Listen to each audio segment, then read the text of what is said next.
Assalamualaikum warahmatullahi wabarakatuh. Waalaikumsalam warahmatullahi wabarakatuh. Selamat pagi anak-anak. Pagi. Apa kabar kalian? Alhamdulillah lebih baik, luar biasa. Allahu Akbar. Untuk mengawali pembelajaran kita pada pagi hari ini, kita berdoa dimulai ibu tutup kelas silakan dibantu.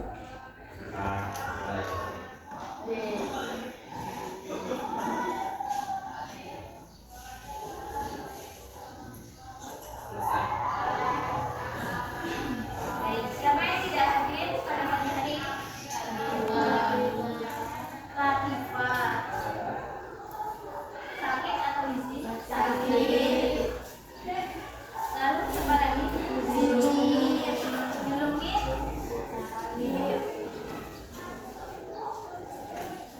Lagi? Tidak.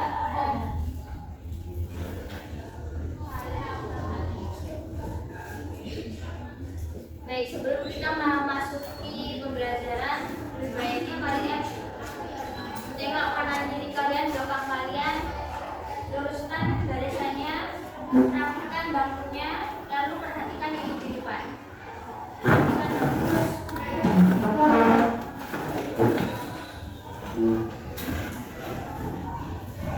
Perhatikan ibu. Baik. Minggu lalu kita sudah mempelajari tentang sholat sunnah mu'akkad.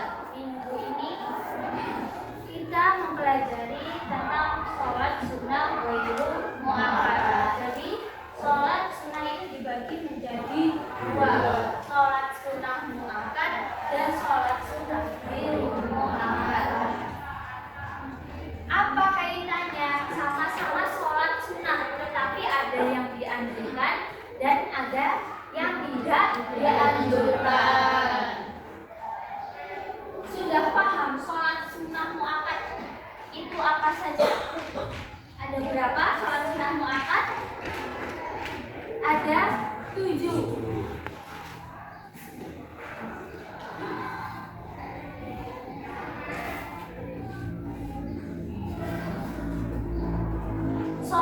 Kalau ibu ingin bertanya kepada Putri, kalau sudah ada sholat sunnah mu'akkad, kenapa masih ada sholat sunnah ghairul mu'akkad?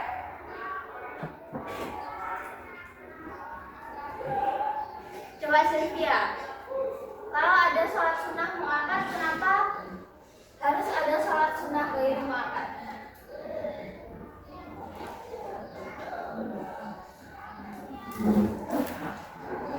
Nazila, ketika sudah ada sholat sunnah mu'akkad, kenapa masih ditambah ada sholat sunnah ghairul mu'akkad? Karena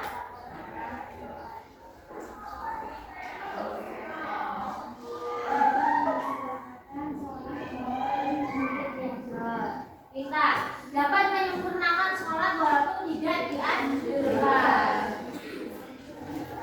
Kaki, kalau pernah tidak rajin melihat fenomena gerhana bulan dan gerhana matahari, dan ada seseorang yang sholat ketika fenomena tersebut?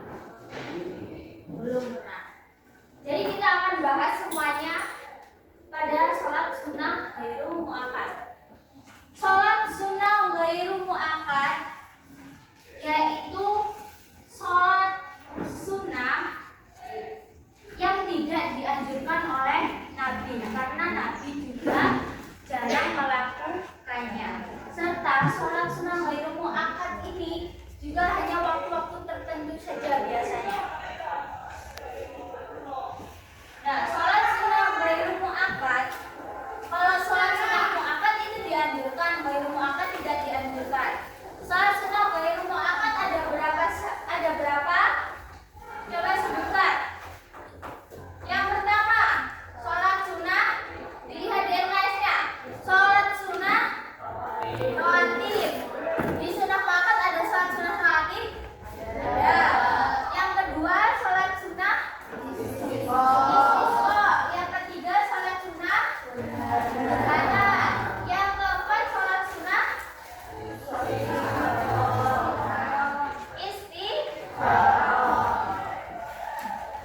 Sholat sunnah rawatib ghairu muakkad. Yang pertama yaitu 4 rakaat sebelum zuhur. Di sunnah muakkad itu 2 rakaat setelah zuhur. Kalau di sini 2 rakaat sebelum zuhur. Yang kedua 2 rakaat setelah zuhur juga. Yang ketiga 4 rakaat sebelum asar. Jadi setelah asar itu tidak ada. Tidak sunnah muakkad, tidak juga sunnah ghairu muakkad. Yang keempat yaitu 2 rakaat sebelum maghrib. 2 rakaat sebelum maghrib. Lalu yang kelima yaitu 2 rakaat sebelum isya. Jadi 5 sholat rawatib ini bisa kalian bedakan dengan sholat rawatib sunnah muakkad. Jadi mana yang dianjurkan dan mana yang tidak dianjurkan. Paham sampai sholat sunnah rawatib ghairu muakkad? Yang kedua yaitu sholat istisqa atau sholat memohon hujan. Kalian pernah merasakan kemarau panjang?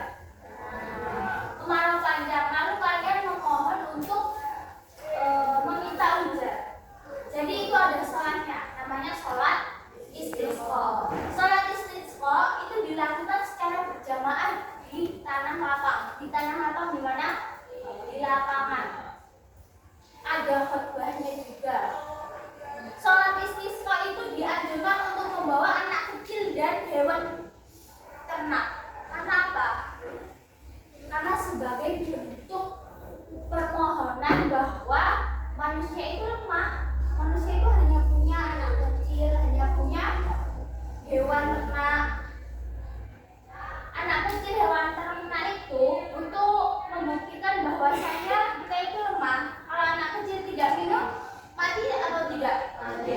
Kalau hewan ternak tidak minum, mati atau tidak? Mati. Manusia pun juga seperti itu. Maka dari itu dianjurkan untuk membawa anak kecil dan hewan ternak.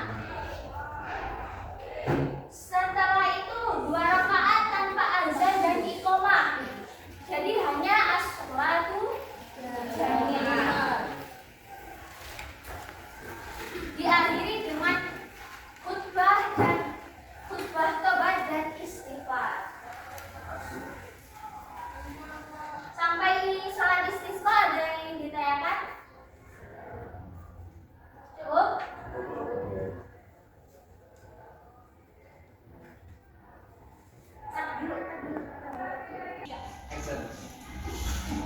Baik, perhatikan dekat. Dari materi pembelajaran kita pada hari ini ada yang ingin ditanyakan? Sudah paham semua? Sebagai pelengkap ibadah wajib, kalian dapat pahala sholat wajib, lalu ditambah lagi dapat pahala sholat sunnah. Maka ibu harap kalian juga bisa mengerjakan sholat sunnah di rumah. Baik, sampai di sini.